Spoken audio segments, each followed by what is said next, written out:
What's up, guys? Today's video, I'm going to be talking to you about how I got into the GB rowing team from beginning to end. So I started rowing when I was, and the other kind of, the way I'm going to talk about this is, again, always with the idea that, or the kind of at the back of my head, like how can I tell this in a way that is going to help you get something specific that you can take away as soon as you finish this video. So not just talking about, I did this and then I did that and then I got this result and then I got that result and it was really hard.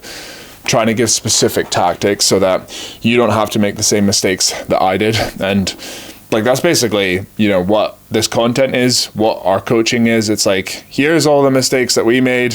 It ended up taking us a lot more time than it needed to, watch this content or work with us one-to-one, and we just, make that time span and save people the years of frustration and just get you there faster. But anyways, I'll get into the video. So I started rowing when I was 19, 18, just about to turn 19. I saw Helen Glover competing at the London Olympics, and I heard that she had, so previously I was playing ice hockey and I started relatively late when I was 11. So when I was living in Canada, and in Canada, if you don't start when you're 4 years old, you've got no chance of getting it to the NHL, which was my dream for a time. But to be honest, it was always a bit of a stretch. I think more than that, I love the idea of getting to do a sport for a living. So when I saw Helen Glover competing at the London Olympics, heard that she had picked up the sport 4 years ago, I was like, oh, cool. Like, maybe it got me curious. And I was looked into it, and I heard that she was on this program called the START program, which is like an accelerator, which I'm actually pretty strongly against right now, because yes, it works. And it basically like picks people that are tall, measures them. You are good enough to go to the Olympics. You are not good enough to go to the Olympics, which I really friggin' just think is so against the spirit of sport. And I hate to think about the amount of people that haven't gotten into the sport because they didn't think they were tall enough. Anyways,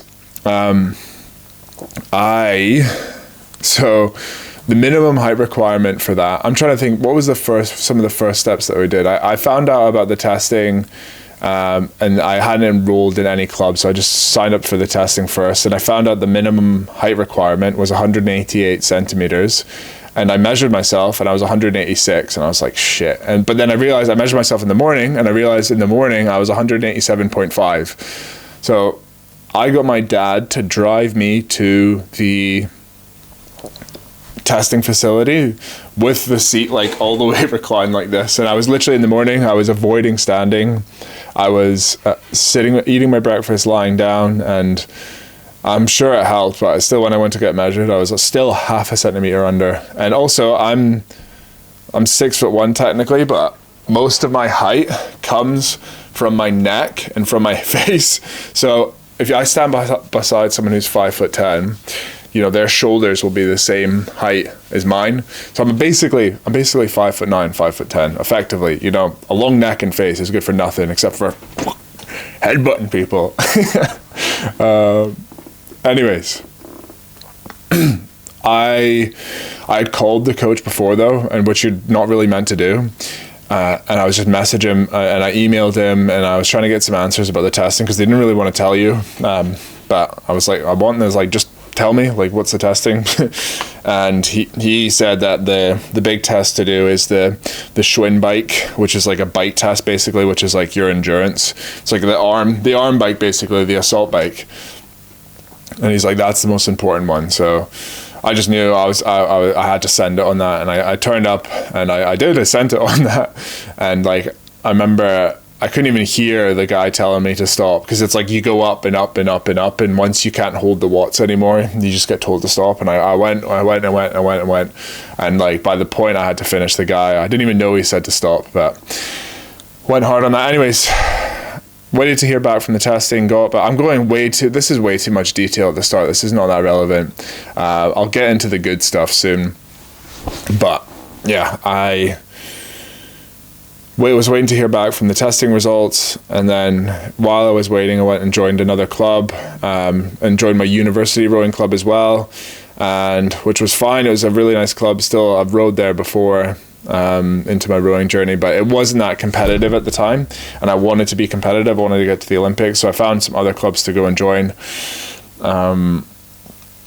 And yeah, eventually while I was waiting, ended up hearing back from Start and saying that I got accepted in, and yeah, just started training and got to work, and I just basically started busting my ass, and I jumped in. I was dead keen. I was watching videos of rowing all the time. I would go home from rowing. This is actually something interesting. I've had a lot of chats on the podcast now with Taylor, with Alan, and with Polly, and all of them used to watch rowing footage. So look, that is a big first tip, is watch rowing footage, watch good rowing. There's obviously plenty of that on my YouTube channel, okay? But just watch, pick a crew that you really like the way that they row, and just literally just watch them row. And one thing I used to like to do is just imagine myself in that boat doing that work. And purely just through doing that, your brain starts to learn the movements and starts to believe. That's a huge thing as well. Believe that you can do the movements. Even if you're not actively believing, your brain subconsciously will start to believe that you can do those changes as well. So yeah, watch video. That's what I used to finish rowing, go home. I'd maybe go to my university lecture as well. Go home, go into YouTube and just type in rowing and just watch rowing videos for like hours. So you don't have to be as obsessed as I was, but it certainly helps. And rowing's kind of a sport about obsession. But anyways, got some decent progress pretty early on. But I basically got a back injury super early. And look, to be honest, I'm going to blame this one entirely on my coach. Ross, who is the Start coach, Ross Malone, he injured everybody, like gave everybody chronic injuries. So I guess maybe the one lesson you can learn is when it comes to injuries, you need to be in charge. Like, you need to know when to say no. Like, your coach will, even if you have a good coach, they will want you to get back training. They probably will almost always lean more towards wanting you to get back earlier rather than later. So when you get injured, you have to be the one who's setting the rules and saying, no, I can't go out, I can't do this session. But anyways, took about 18 months for my back to get ready to come back. And when I came back, because I had early progress, had shown potential early on, I had this idea that the only thing holding me back was my back injury. And once I got that back, that I was basically guaranteed on that progression line.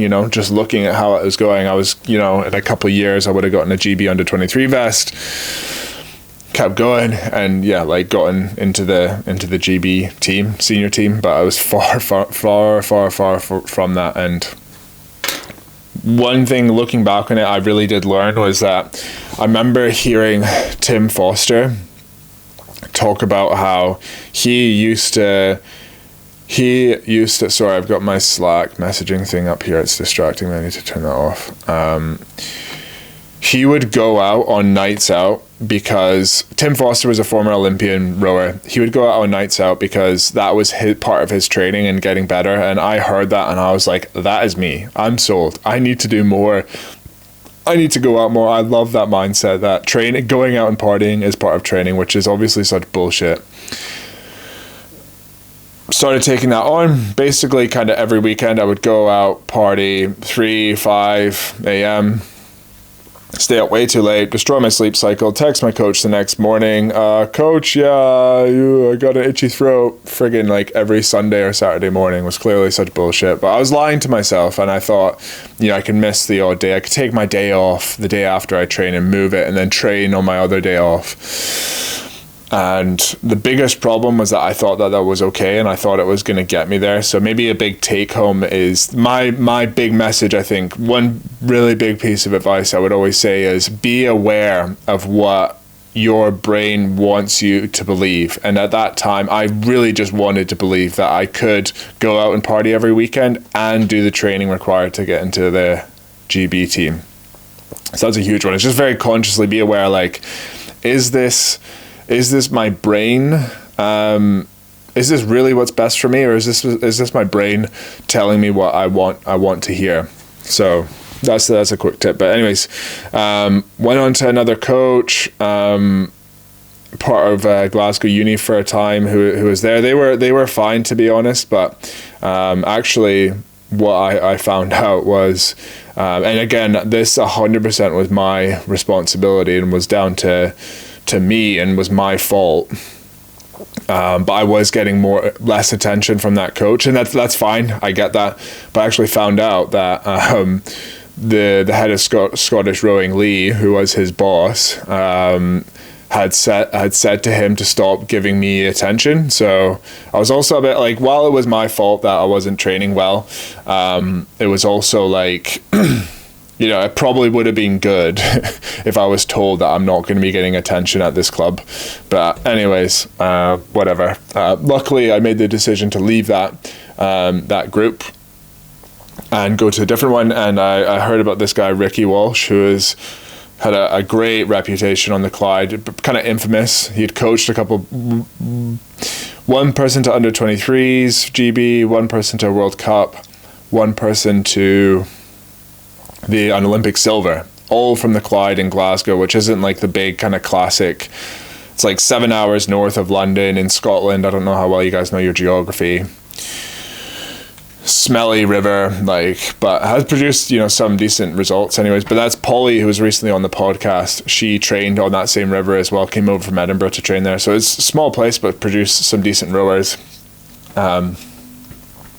And yeah, he just sorted me out. He sorted my head out. The big thing, I think the biggest lesson I learned from him, and something I always talk about today, is so part of me, like when I was hungover or when I was feeling tired, because 2 nights ago I had slept for like 4 hours, or just wasn't feeling it. And again, alcohol, it just destroys. I think a huge thing is it destroys your sleep and it destroys your motivation. And that's one thing I noticed getting back in after retiring from rowing and getting back into training.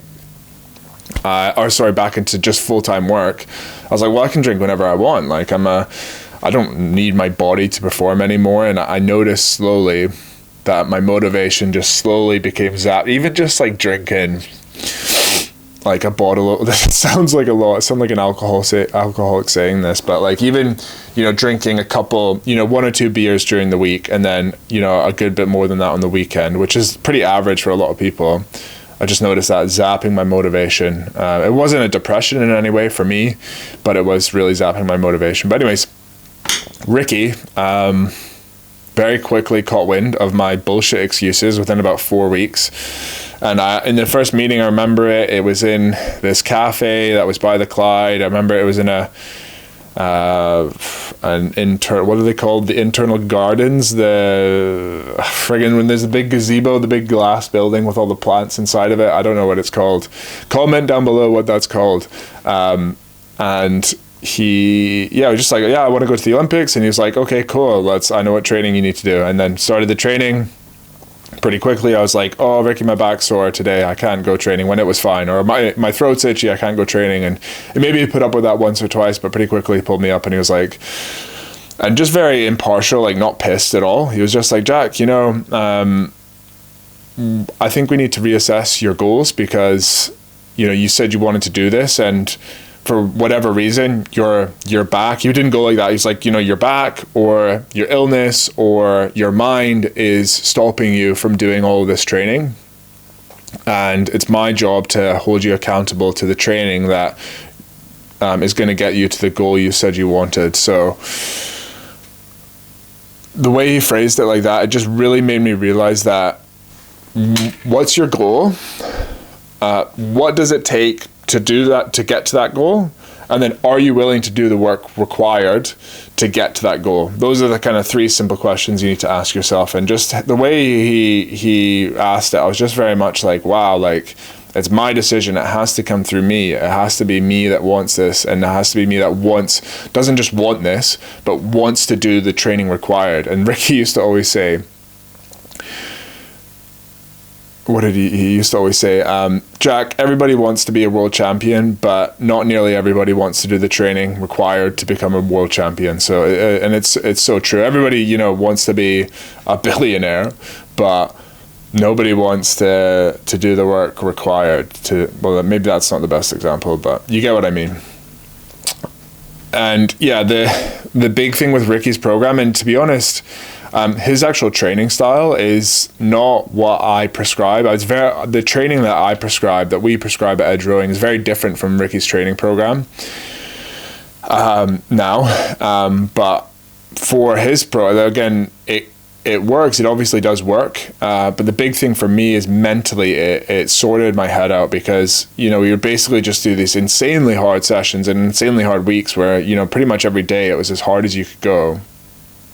And you just learn what you're truly capable of when you'd go. I remember the heavy week, it would go, this is kind of where the start of long-term planning came from as well. Like, one thing I think I started to learn from Ricky was light, medium, heavy, very heavy week. And the very heavy weeks would be on the weekend. We would do 3-4Ks all downstream as hard as you can go at 25. So that'd be like 25, 26K. And then the second session would be like 16K of like short intervals or something like that. And then it was pretty similar on the Sunday as well. So it would be like 6 2Ks as hard as possible. And then like, you know, 6 1Ks the second session within 16K. So it's like 80K on the weekend, but 40K of that would be basically max intensity.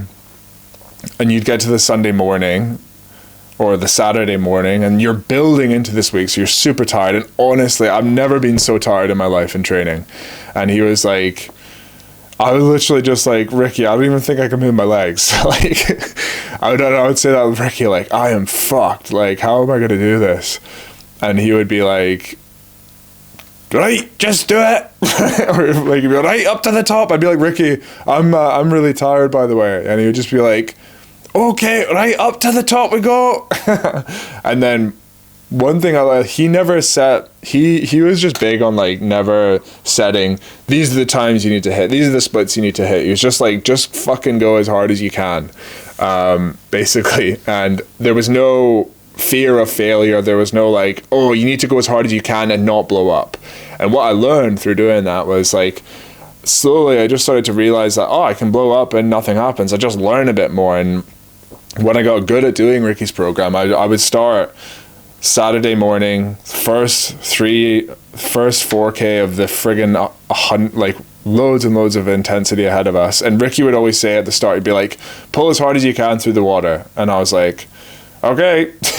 And I would start, you know, I would just go, I would do that. I would literally just pull as hard as possible, like trying to break a world record in the first 10 strokes and keep going. And obviously you blow, you slow down, but there's something about kind of stepping into that unknown that and just going for it and not being concerned that you've got a shitload of training to do after this. I'm swearing a lot today. I'm sorry. I know there's someone out there that doesn't like that, but it helps me speak. I'm not an English major. I'm a maths guy.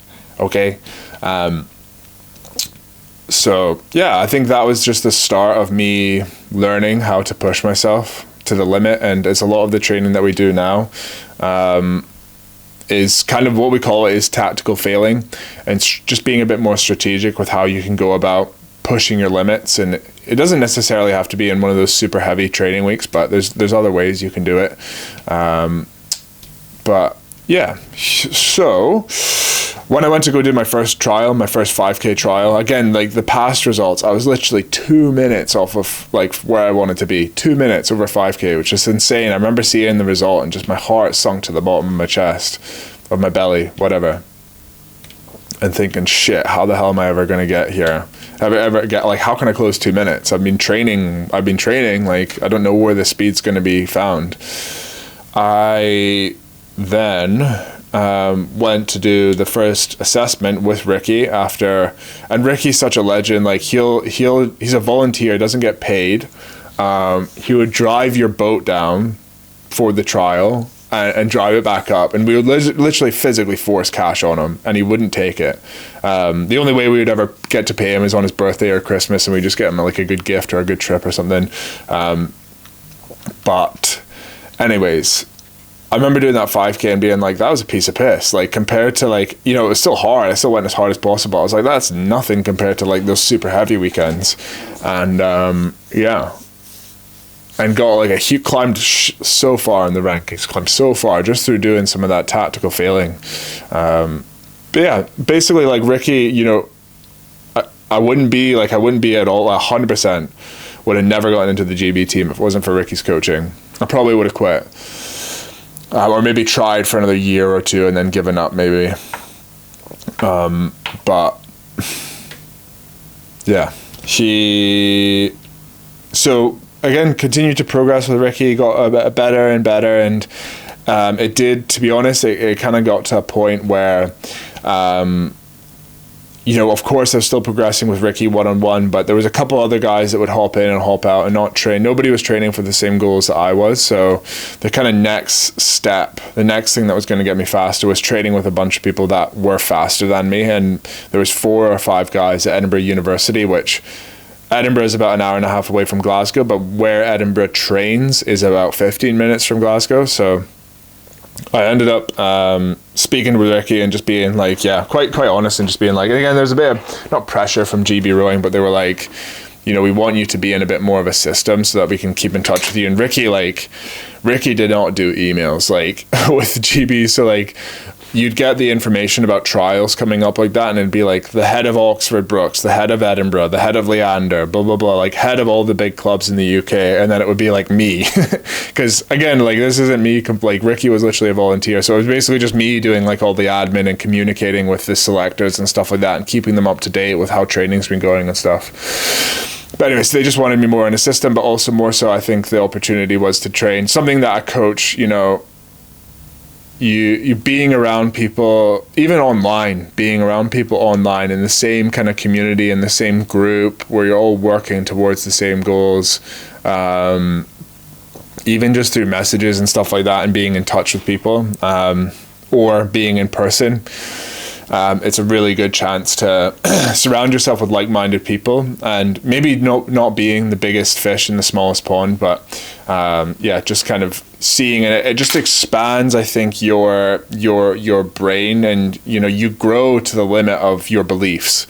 I'm really big on that, and I've been getting more and more into that, actually, having now worked with like a business coach. And you maybe hear, if anybody's been following my contact, you might hear me, I'm going to be talking a lot more about beliefs, and how you can train your beliefs, because that's a big thing that my business coach is into. So anyways, so yeah, I joined Edinburgh, and basically it was just kind of every weekend. This video is going to be friggin' long. Every weekend, I think the biggest thing that I learned from Edinburgh was Colin Williamson at Edinburgh, he was very like laid it out very simply. And I think that's, again, a really good understand. Like, when someone has a good understanding of something, they can explain it really simply. And some of the worst coaches I ever heard had the most friggin' explanations for the catch. And this is what I learned technically from Colin. Tap down with your hands, keep them low, square your blade, and yeah, essentially that was it. Essentially, like that, those are probably kind of the biggest things. There was like the old like different thing, you know, staying loose and sequencing the drive, but technically, like, that was just the thing that he nailed into me, and it's so simple, but it makes such a big difference. And anybody who we're coaching right now will probably be laughing because they know how much I hammer that into people now as well, because it's so simple, but it works so well. But I think the biggest strength for Colin, he was like, here's the training. Do the training, do the pieces every Saturday weekend where we do not testing, but 3x2K and prognostics, and you'd compete against each other on percentages of the world records, and try and climb. Do the training, do the pieces on the weekend, and just keep doing that. And what I noticed is the people that were doing the pieces the most consistently and doing them every weekend and doing the training most consistently were the ones that were at the top. And what I realized is, as I went to Edinburgh, I was still kind of training a bit inconsistently, to be honest, and I just noticed that eventually I was, you know, the more I did the pieces, the more and again, getting into competitive environment and having a bit of pressure, to be honest, every weekend, I learned how to handle that and how to get into these environments and just, go as hard as, you know, go for it and to deal with the external factors. But, it was really good in Edinburgh. Actually, we probably had in my opinion, the best group of male single scullers outside of Caversham. And Leander will probably try and say that was them. But if you looked at, there was basically 2 heavyweights and 3 lightweights. And then Maddie was there, Maddie Artlett, who got into the GB team, but she had just left. But, you know, the speed of our 5 singles, we were, you know, near the top ranking, even more than Leander. So get it up, yeah, Leander. But yeah, so that was a huge strength. And if I wasn't able to go to Edinburgh, I maybe would have gone to Leander, but that was a huge thing. And something I thank Colin for is that there was a really good environment to train that was close to home. So who knows what would have happened if Edinburgh wasn't there. But yeah, climb the rankings, turned up every weekend, pushed harder, trying to just gain like 0.1% every week. And I think that, again, that kind of got me for a couple of years, got me to a certain point. And to be honest, Colin was kind of like, Jack, get the fuck out of here. Like, go down south. You need to move down south to Leander, and you need to be right next to the GB team and try and get in. Through Edinburgh, I got selected for my first GB vest. The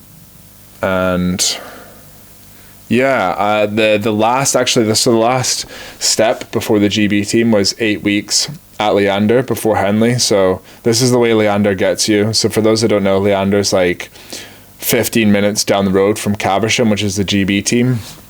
Kind of when you're on the cusp of getting into the GB team, it's kind of like, you know, when you're getting good and you're getting close, it's kind of like, oh, come train with us for a weekend and then go away, and then come back for a few days, and then, oh, go away and do some training, and then come back in 2 weeks and do some testing and some seat racing. So, you know, obviously Glasgow is about 6-7 hours away from Caversham, but when you're at Leander, it's just obviously so much easier. So it just makes sense to go to Leander. But then when you get into the GB team, Leander are like, oh, another one of our athletes got into the GB team. And it's like, yes, they did. And don't get me wrong, Leander's a great club, but kind of takes the credit away from the people that made the real difference. But anyways, at Leander, a huge thing I learned was actually not so much from the coaching, but just being in a double with Will Fletcher, who is a former GB lightweight rower, technically like really, really good, GB Olympian and stuff like that, but was just, I thought my technique had got to a point where I wasn't going to improve as much anymore, and I was like, okay, I'm just looking for fractions and like tiny margins. But again, this is just the experience of, you don't know what you don't know. Sorry, I'm not sorry, I don't give a shit. You guys know the deal by now with how these videos go. But it's basically just how he put the blade into the water, and how loose you are, and how you let the spoon fill before you push. Basically, technically, again, we go into this in a lot of detail. It's a friggin' whole nother video series on its own. But place the blade on the way forward, let the water fill, and then push. And the mistake people make is they either come in and they go in like that and they chop and kick the stern, or they go in like that and then they push before that air pocket has filled up with water, and then you're kicking on the stern again. So that's essentially what I worked on, what I learned through Will, and a big thing that we coach now as well. And then I got into the GB team. I won. I probably skipped about a bit there. I won the 2021 non-Olympic trials, which was all the Olympians weren't there, but everybody else was trying to get in. I won those ones, went to the World Cup, placed 13th, which could have been better, but the single was the hardest event. The men's and women's singles were the toughest events there. There was like 30 entries or something. And then, trained Leander for a bit, but did a double with Will Fletcher. We got kicked out in the first round. That was good times. And then, got to the GB team, and that's, I guess, a whole nother video. But yeah, it's friggin' awesome. One maybe final thing I would share, actually, is when I got my first GB vest, I got loads of congratulations from other people, and my wife Pauline will know this very well, but there was a lot of times me running into that I was quite close to quitting and quite close to calling it a day. And I had already done the work. I felt like I was at a point where I was at my fullest potential and I wasn't getting invited in. And I was like, oh, is this right? Is this wrong? I could have easily quit 3 months before I got into the GB team. And I would have never been congratulated, never would have got the 30, 40 WhatsApp messages from people saying, congratulations. And that was my first reaction when I got all the congratulations was, I wouldn't have got this recognition if I had stopped 3 months earlier. And I was like, the impressive thing wasn't going from, those last 3 months to the final 3 months of getting selected. Like, that was not the impressive thing. The impressive thing for me was all the work and all the ups and downs and the training and the consistency and the extra sessions and the learning the lessons and all the pain and everything. Like, that for me was like what I was most proud of. And when I got my first vest, I was like, my first reaction was like, oh, you guys didn't even realize, like, nobody realizes the actual shit that matters is the ups and downs and the lessons I learned myself and how hard it was truly for me to get here. And I'm telling this story because I want you to recognize that you're never going to get your validation and your value and your fulfillment through a score or getting into the 1V or placing there ahead of the Charles. You will get your validation by having a very strong understanding of what you've been through and kind of cognitively being aware of and being proud of what you've done to get to where you are today. And that's, you need to really pay attention to that, I think, in my opinion. But yeah. Not to sound like I'm ungrateful for all those messages I got. Still nice, don't get me wrong. And how could you know what I've been through? So I didn't mean it like that, but yeah. Just a kind of bit of a story. I don't know, different kind of style. I could go into each kind of chapter in more detail. As always, let me know if you have any recommendations or any requests, anything you'd like to see more of, and I can go into that. Because these videos are super easy for me to make. So yeah, like that like button and subscribe, and I'll see you on the next one. Bye bye.